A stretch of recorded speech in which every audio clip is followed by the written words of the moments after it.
5 വർഷമായിട്ട് ആ കുട്ടിക്ക് എന്താണ് അവരുടെ കുടുംബത്തിൽപ്പെട്ട ഒരു പയ്യനായിട്ട് റിലേഷൻ ഉണ്ട്, ബന്ധമുണ്ട്. അപ്പോൾ ആ കുട്ടി ഇത്ര കാലം അവർ സമ്മർദ്ദം ചെലുത്തിയിട്ടും വീട്ടുകാർ മുഴുവനായിട്ട് മെനക്കെട്ടിട്ടും ആ കുട്ടിക്കൊരു മാനസാന്തരവും വന്നിട്ടില്ല, ഒന്നും സംഭവിച്ചിട്ടില്ല. അപ്പോൾ ഞാൻ ആ കുട്ടിയോട് ചോദിച്ചൊരു ചോദ്യമുണ്ട്.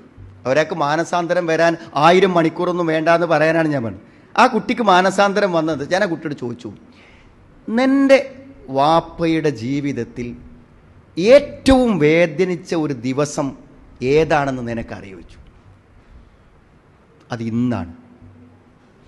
അതെന്താ കാരണം അറിയോ?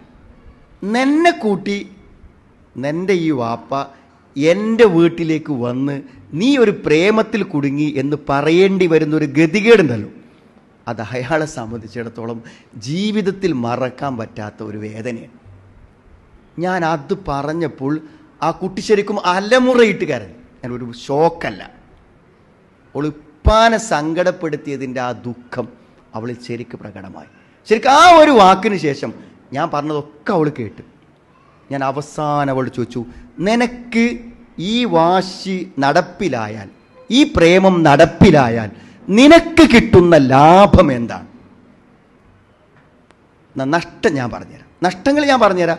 ഒന്നാമത്തെ നഷ്ടം, നിന്റെ വീട്ടിൽ ഏറ്റവും അധികം നല്ലൊരു കുട്ടി എന്ന നിലക്ക് നിന്റെ വാപ്പയും ഉമ്മയും 19 കൊല്ലം വളരെ ബഹുമാനത്തോടെയും സ്നേഹത്തോടെയും കണ്ട നിന്റെ പ്രേമം ഫോണിൽ കണ്ട അന്ന് നിന്നെക്കുറിച്ചുള്ള ആ ധാരണ വാപ്പയും ഉമ്മയും എന്ത് ചെയ്തു? തിരുത്തി. നഷ്ടല്ലേ?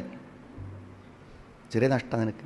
നിന്റെ കുടുംബത്തിൽ മുഴുവനും നല്ല കുട്ടി എന്ന് കുടുംബക്കാർ പറഞ്ഞവർ ഈ വിവരം അറിഞ്ഞതോടുകൂടെ എന്ത് ചെയ്തു? ആ കുടുംബക്കാർ നിന്നെക്കുറിച്ച് തെറ്റായി വിചാരിച്ചു.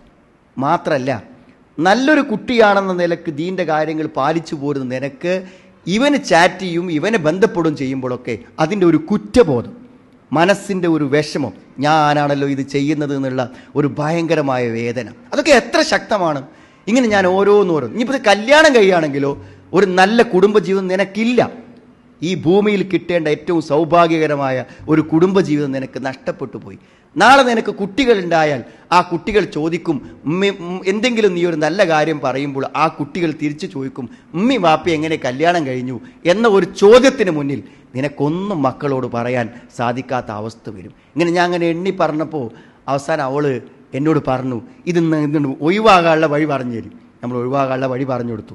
ഞാനിത് നിങ്ങളോട് വേണം വെച്ചാൽ, ഒരു കുട്ടീൻ്റെ മനസ്സ് മാറാൻ ചിലപ്പോൾ 5 മിനിറ്റ് മതിയാവും.